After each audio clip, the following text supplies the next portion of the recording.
Good evening, everybody. I just watched Huddersfield 1, Luton Town 0 in what I can describe as an absolutely shambolic performance from start to finish. I'm checking that before I actually start. Hang on, here we go. I'm going to make sure. Yeah, is that mono? I'll make sure that's mono. There we go. So it should be coming through both speakers now. That was an absolute shambolic performance. So many aspects of it were shambolic performances. And I might ramble for quite a while. I'll say good evening to everyone in the chat. Soon. I want to talk for a bit. Thank you all to everyone who's tuning in. Good stuff as always. Right away, I'm going to say I'm going to apologise to the fans that travelled, because the club sure as hell aren't.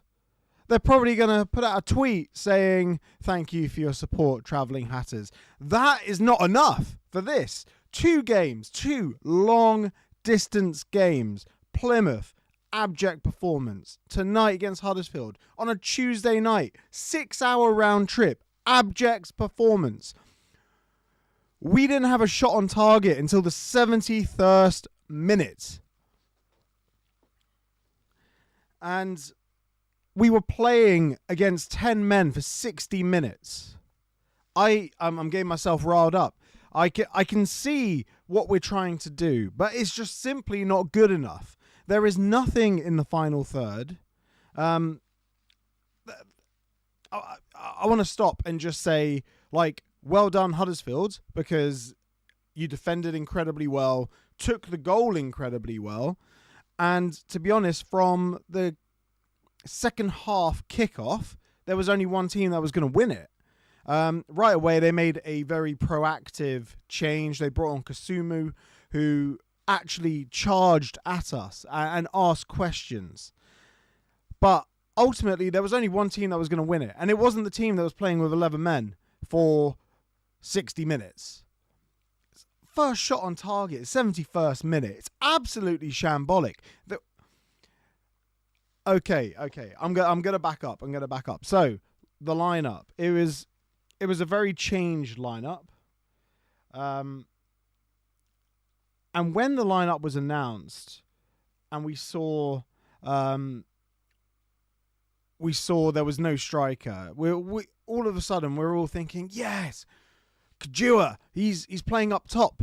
Amazing. Our top scorer. Why shouldn't we have our top scorer playing up top by himself?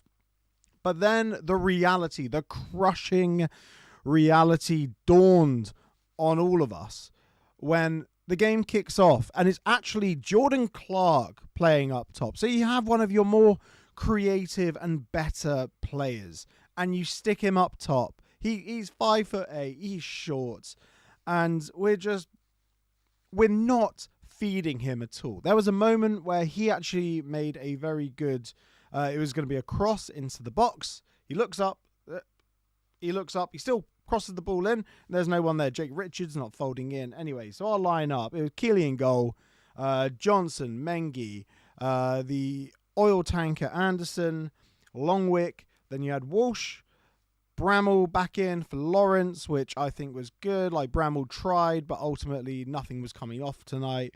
Casey Palmer, a quick word on Casey Palmer. I think he was one of the better players tonight. He definitely didn't cover himself in, the opposite of glory. He wasn't shit like the rest of the players on the pitch.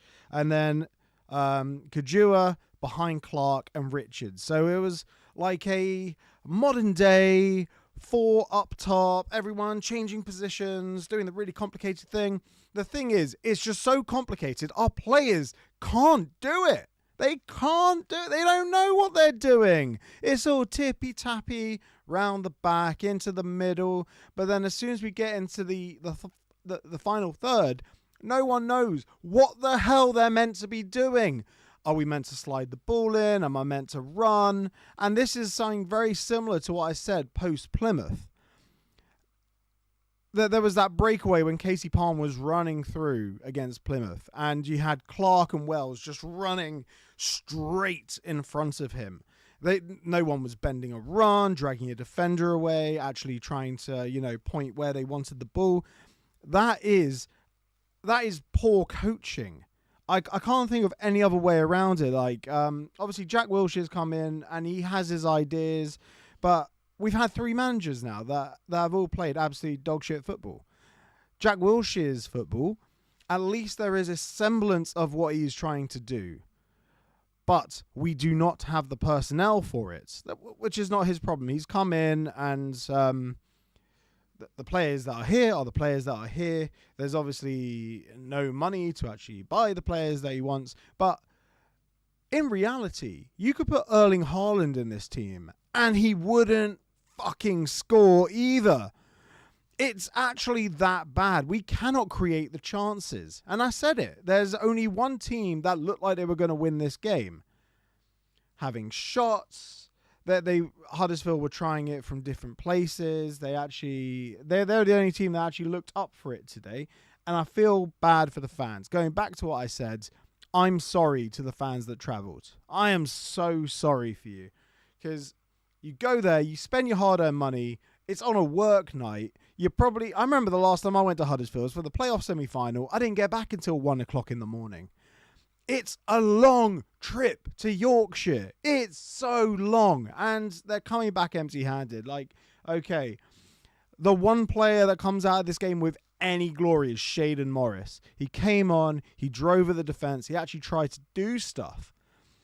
No one else was doing anything. Al-Hamidi, you can tell he's not match fit. Maybe we should have brought him on sooner. Maybe we should have started with a striker. Who knows? But you have Wells. Wells wasn't offering anything.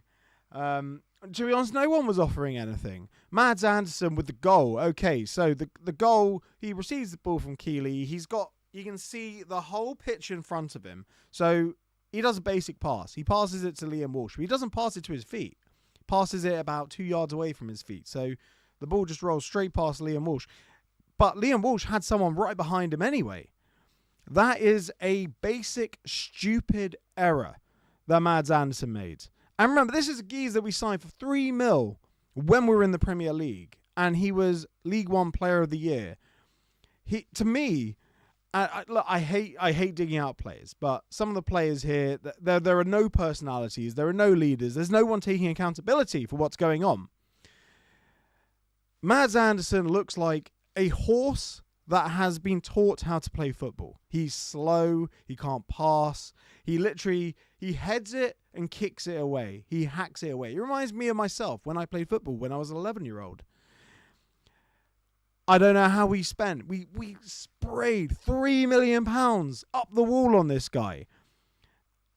And some people say, well, why was Keeley so far off his line? Well, he didn't expect the centre-back that he passed it to. He was expecting this to mount an attack. He wasn't expecting the ball to be coming straight back at him. It was a tremendous hit from Ryan Ledson. I'm not taking anything away from Huddersfield.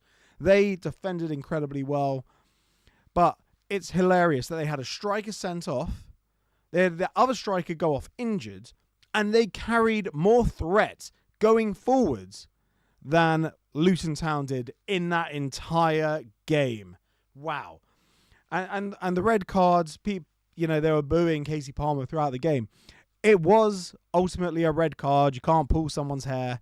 A tremendous picture that's been doing the rounds. But frankly, I couldn't give a shit right now because we've just lost a game of football against 10 men and offered the sum of nothing. I've said it so many times over the 3 years we've been doing this. I can take a loss in the Premier League. I could take the losses. I could see the positives because we were trying. We were applying ourselves. But now and last year, we just don't apply ourselves. We don't put any effort in. And when we are actually building up and playing, there's no ideas. No one taking the initiative. No one grabbing the game by the scruff of the neck and being, all right, let's go. Jordan Clark tried, but at the end of the day, he's been played out of position. He looked more comfortable when he was dropped back when we had Wells and Al Hamadi on. But it's just such a confusing formation.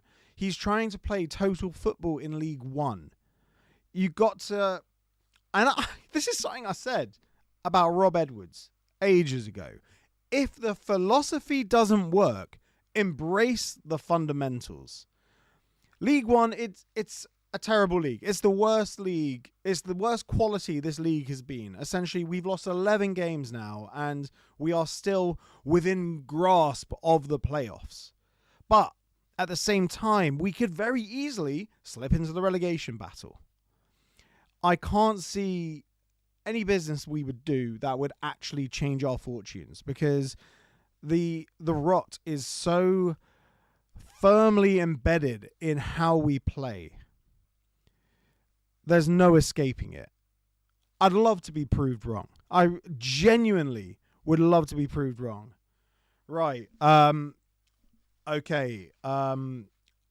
Honestly, I don't want to talk about. I don't want to talk about that game anymore. Absolutely shocking. Good evening to everyone. Wow, there are a lot of comments here. I'm not going to be able to read all these because there are just so many. Yeah. Honestly, I think, to be honest, my man of the match was, if it wasn't Shaden Morris, I'd say it was Liam Walsh, because he got booked in the 4th minute and he managed to get through the full game without getting sent off. So bravo, Liam Walsh. But right now, it is a case that the club have to refund the fans that did that journey. They have to. That was absolutely shocking, horrendous, absolutely shocking and horrendous. I'm appalled, and like while I was watching that game, I was just seething, and I was getting more angry, and I was telling myself, Ollie, don't get angry, but I was just getting more and more angry. Every time there was a passage of play and it was slow, it was pedantic, there was no direction to it, no one slipping anyone through. That grit, that determination that Huddersfield had in defending, where is ours? Where is ours, honestly? I'm seeing some comments. No, I'm not taking any callers tonight. I've got I don't want any technical difficulties. Right. Loads of comments. Oh my word. I honestly don't know where to start with these. Highland Hatter, as soon as May was sent off, we immediately started walking around. Period. Season is done. Don't buy any player in the transfer window. Let Gary spend it on power court. No. Blakey, heads were gone as soon as the goal went in. Yeah, I kind of agree with that. Edward McDonald, I'm guessing he's not a Luton Town fan. How the hell have you gone from Premier League to this? Well, that is a very loaded question, Ed. It is incredibly complicated. So I will say, like, in the Premier League, we were playing above ourselves, but ultimately a culture of ego, rot, has just seeped in at the club. It's disgraceful. Ego from the board all the way down to the players. They're fed a load of bullshit as they come in the building, most likely. And essentially the ethos that John Still and then Nathan Jones worked so hard to get through this club is just gone. It's gone, root and stem. And the only person carrying that ethos now, or stamping his ethos on the club, I feel, is Gary Sweet. And that is an ethos filled with ego. Absolutely. And it's just been one mistake after another. Recruitment, again, the recruitment team put in place by Gary Sweet. It's data-led recruitment, and it's shit data, for a better lack of a words. We will bring in injured players just because they're a good player. Oh, he's a good player. Oh, he's injured like 90% of the time. But it's all right. We can fix him. We can fix him because there's a small sample size of players that were injury prone, and we fix them, like Alfie Doughty. But for every Alfie Doughty, there's a Shandon Baptiste, a Victor Moses, a Hakeem Adofin. What's happened to him? What's happened to Hakeem Adofin? and essentially we break players, we destroy players, and then players leave, managers leave, and they go on. They have good careers, but ultimately, right now, it comes down to the recruitment. The data-led recruitment doesn't allow you to bring in captains, leaders, fist pumpers. None of that. Absolutely none of that. It will tell you who can whip in a ball, how many balls they whip in per game, but it doesn't tell you if they are a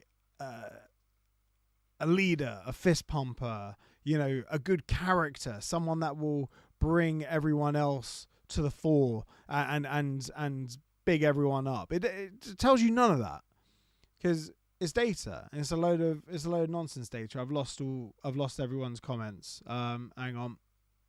Here we go. I think I'm back now. Yeah. There's a lot. It's a very loaded question, like what's gone wrong at the club. It's unreal. It's unreal. Wow. So many people. David Pacey, let's get the club to do another media day, then ask difficult questions. There's no chance, David. They're never laying us back in, honestly. Because that was a Ben Kensel project, and Ben Kensel's gone now. 6 strikers, and we play a midfielder up front. Damn straight. It was a false 9, wasn't it? Absolutely shocking. Like, I could have taken Kajua up front. I think that would have been a good idea. And it comes back to what Jack Wilshere said about moments. You got to create the moments. We created nothing. No, he said you got to take the moments. In order to take the moments, you need to create the moments. And we created none of that. Absolutely shocking. Sickens me. We're actually, we got more of a chance of getting relegated than we do going up in the playoffs. The playoffs are gone. And people were saying to me the season's over. The season's not over because we could still realistically get relegated. And before you say, no, there's no chance of getting relegated. People said the same thing last year. You can slide towards relegation incredibly quickly considering how close and tight the league is and other teams picking up points. And I'm sure other teams will do better business in January than us. They really will. Like the likes of Millie Ali going. Obviously, Millie Ali didn't want to be here. That's fine. Lawrence came on. Lawrence isn't the answer. There was a chance he had from a corner where the ball dropped to him, and he looked a bit too shit scared to actually go and attack the ball. He was waiting for it to bounce a couple of times. As Tekwas, no chance we keep Kodjua and Longwick with Wolves and West Ham coming down. Well, to be honest, I couldn't really give 2 shits about Longwick. Kodjua, I would like to keep. But, okay, he says building a team essentially around them and Walsh, there's a good chance we get to September next year and we're starting again. Well, with Kodjua, he could always choose not to come. You know that. And to be honest, I wouldn't blame him in the slightest. Kevin Mortimer. Ooh, I'm not sure if this is going to go down too well, but this is beginning to remind me of Ricky Hill's tenure. Both Ricky and Jack have brilliant football brains, but didn't realise where we are. Yeah, well, I spoke to Liam George about Ricky Hill's tenure. He seems to think that Ricky Hill was fired too soon. But in all fairness, we got the best thing in that era out of Ricky Hill leaving. And then Lil Facillo and then Joe Kinnear came in. We had Joe Kinnear. And that sort of springboarded us into the Mike Newell era. But, of course, that was all bankrolled by Mike Watson-Chalice. And Mike Watson-Chalice was just throwing money at it as well. We're paying big, big salaries for the time. But ultimately, Ricky got the players he wanted. Ricky signs a lot of players. He signed a lot of foreign players. And at that time, we weren't in a position where we could actually house and take care of foreign players. And some would say we're not in that position, currently either. David Pacey, True Jack. Suspect difficult questions will lead to a suspension of tickets or season tickets. Pathetic. Yeah, well, they can come and try and take away season tickets. Bertie Barrett, closer to relegation than we are to promotion on points. At what point do we actually begin to protest? Boycott on Saturday? Boo on the 20th minute? Cannot keep going on like this. Yeah. Well, I'm not gonna incite anything, but ultimately for me, and I've said it over and over again, the blame lies on one person. It really does, because he's the one that, sort of conducts the board, and that is the chief executive of the club. He directs it. He gets on with what he wants to get on with. He's appointed the staff. He oversees the recruitment, even though the recruitment is done by Yusuf Sajjad and Jay Sochik and Tracy. It's ultimately, it's all micromanaged by the chief executive, essentially. It's frankly alarming. It really is. And, if you want to boo, but you're well within your rights. You bought a ticket, you paid your money, you can boo whoever you want. I won't boo the players, because honestly, well, are they trying? Yeah, they're trying. They're not absolutely giving up, but it is abject at times. It really is. But look, we've been relegated 2 times in 2 years. First relegation, that was a given. Last year's relegation was embarrassing as hell. One of the most embarrassing relegations in football. I've said it so many times. We've had 3 managers. We've had several different players. I think it was actually calculated from this season and last season, we've actually used 1/20th of, in the last 2 seasons, we've used 1/20th of all the players we've ever used in our history since 1885. Absolutely shocking. Excuse me. Yeah, it's horrendous. We've had a revolving door of players. We've had a revolving door of managers. There's one common denominator, and that is Gary Sweet. So, you paid your money, you can boo whoever you want. Just do it. Right, oh wow, so many people. And we've... And now we're linked to Devante Cole. Like, Devante Cole's not going to solve anything, is he? He scored against... I think he scored the first goal for Port Vale in 2 months against us. Like, Port Vale hadn't scored in 2 months, 2 calendar months. And Devante Cole scored that goal against us. So, yeah, maybe he is the one. But, as I said before, you could have Erling Haaland in this team. And if you can't feed him, he ain't scoring. Man of the match was JJ. He's played some excellent dead balls again today. Not had a hatter head to greet those corners. Yeah, JJ actually put in probably for one of our better chances. He crossed the ball to Jordan Clark. Jordan Clark, it went narrowly wide. Jordan Clark with our only shot on target. Jordan Clark with our closest chance in the game. And that was created by JJ. I like JJ. It was unfortunate we went to 3 at the back as well, because he's not a 3 at the back guy. He's not a left side centre back. He is a fullback, and he's been doing really well in that position where he slots in the middle. Recruitment's gone down since Big Mick took down. No, I don't think so. It's gone downhill since Nathan Jones left. I think Nathan Jones was really the driving force of the recruitment.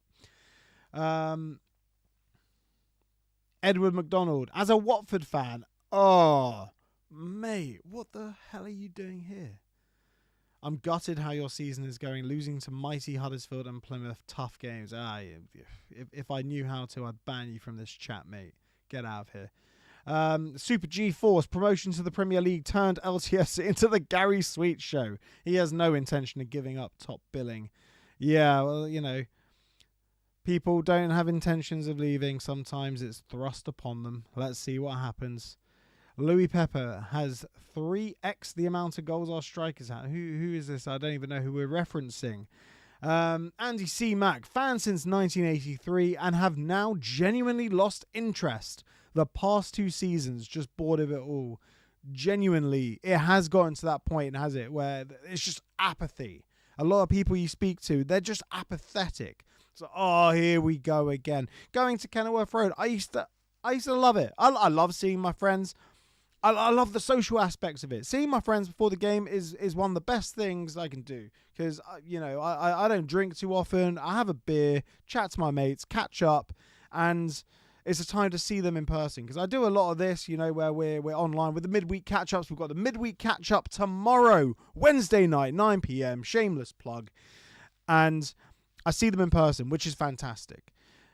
And then, unfortunately, after I've had this tremendous social gathering with my mates, we've got to watch some football. And we watch football where the players don't have a clue what they've been told, because they've been told to play this sort of Pep Guardiola, Arsenal of the 2010s, total football nonsense, and they just don't know how to do it.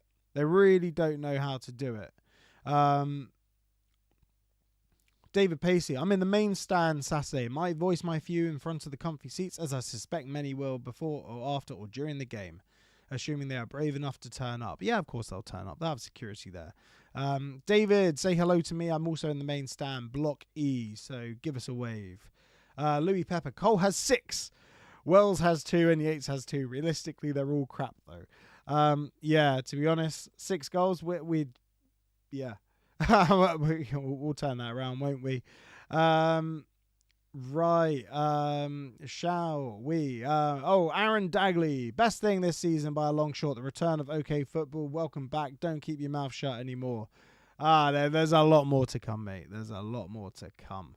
Just you wait. I'm here to stay. I'm here to stay, believe it or not. Even though my camera is currently fogging up. I got no heater in here. I'm very cold. I'm in my garage, in case you weren't aware. Cameron Trainer. Gary loved an interview in the Prem and Championship. We've heard nothing in 2 years. Yeah, I think the last we heard of him was a week before Matt Bloomfield was sacked, wasn't it? Which is funny. There's tremendous stuff going on at the training ground. Absolutely tremendous stuff. It's like, I think I've said it before, it's like going to a restaurant and you order something, you order a steak, and it's absolutely horrendous. Some icky stuff drizzled all over it. You go complain to the manager. The manager comes out and says, you know what? I know this is disappointing, but you should just see what they're doing in the kitchen. It's unbelievable. Jack Harding, ultimately I feel like we're powerless as fans. Gary Sweet will keep running us into the ground for so long until he gets his vanity project. Just as an FYI, it's important not to forget what 2020 as a whole have done for the club. However, has the club grown too big for them? Perhaps. That ultimately there's no vision, there's no succession, there's no strategy. You know how we had the 2020 strategy? Essentially, what our target was by the year 2020, and then we had a roadmap to work towards that. There's no roadmap beyond 2020. Essentially, the plan was get to the championship, get a new stadium.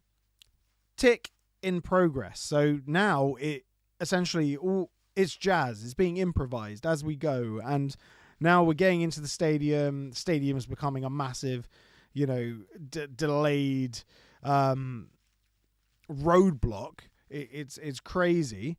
It's one of those things that hopefully we will be able to figure out. But questions need to be asked. Audits need to happen. There needs to be accountability and visibility and transparency. There needs to be some of that. We need to see what's happening. Genuinely, questions need to be asked. Proper questions, not in a micromanaged 10-minute session with a bunch of other podcasters around. So, there needs to be an actual inquiry into what's going on. David Pacey, often see you with a pint, Ollie, in front of the food under the David Priest stand. Yes, well, yeah, David, say hello. M1 Jack, I love this. What was written on the note given to Walsh? He didn't look happy when he read it. I noticed that he read it and then tore it up. It's like, what do you think that said?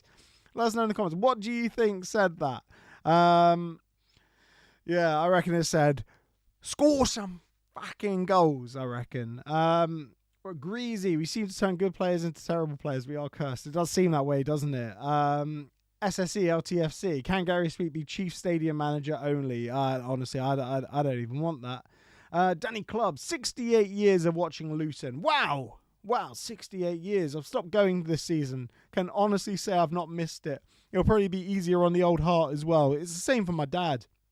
He's been going since 1959. We still go, but it's just miserable, isn't it? Just heard at Power Court you can book a season ticket for a full row of seats. I don't think you'll need to book a season ticket. It's going to be absolutely empty. Brian O'Halloran, hide that picture of Gary Sweet. It's gaslighting. Nah, I don't know what that means. The note had a picture of a goal on it and it confused him. David Pacey says, it said, we're shit, put in a transfer request while you still can. Right, I've been going for 30 minutes. Again, like these post-match reactions, you should be 10 minutes, bish, bash, bosh. But now, like, I'm live and people are jumping on. It is tremendous to see. Essentially, to summarize my thoughts on that game, it was incredibly embarrassing. The club should be embarrassed. I feel really bad for the fans that went out there. 500 fans that made that 6-hour round trip, paid all that money, and the club, I'll just check the Twitter feed to see what actually has come up. But I will presume they're just going to say thank you very much for your support, Hatters, instead of actually apologising. I guess we'll see. What have they said? Nope, nothing since full time. Full stop. Embarrassing. It is embarrassing. It's embarrassing they haven't apologised to the fans. I'm sorry, fans. I'm very sorry for everyone that went up there. Absolutely shocking. Shocking. And, you know, Gary Sweet should refund them all out of his massive bonus personally. Each and every single one of them. Because, you know what? The club, like the football club as a whole, back in the day, and not even back in the day, like football clubs have always been the centre of a community. Football clubs used to be local people that would go and play. Like Luton itself was an amalgamation of multiple clubs from the, you know, late 1800s, like 1884, 1883.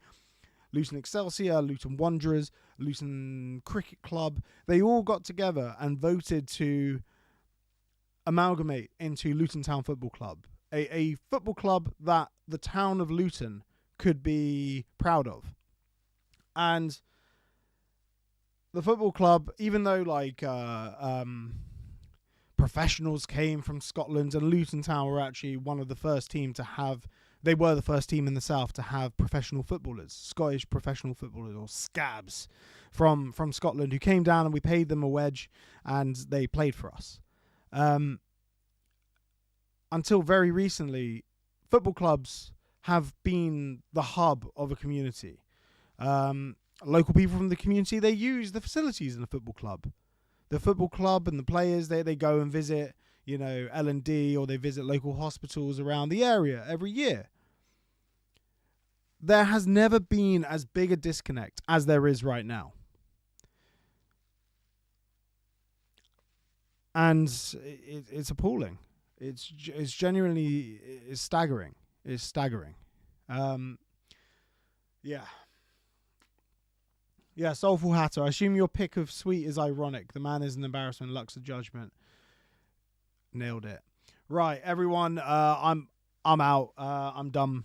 I'll see you all tomorrow for the midweek catch up. It'll be good. I'll have Stevie. I'll have Ryman. Join us. It'll be. You know, we'll vent a little bit more. We'll get some thoughts from Stevie. We'll get some thoughts from Ryman. And we'll go again. Absolutely shambolic performance. And fair play to every fan that went out there. I hope the club do the right thing by you, refund you, do something right. Because, you know, back-to-back losses, long journeys, Plymouth, early kickoff, and then Huddersfield, midweek, late night. Shocking, unfair, club's an embarrassment. As always, come on you Hatters.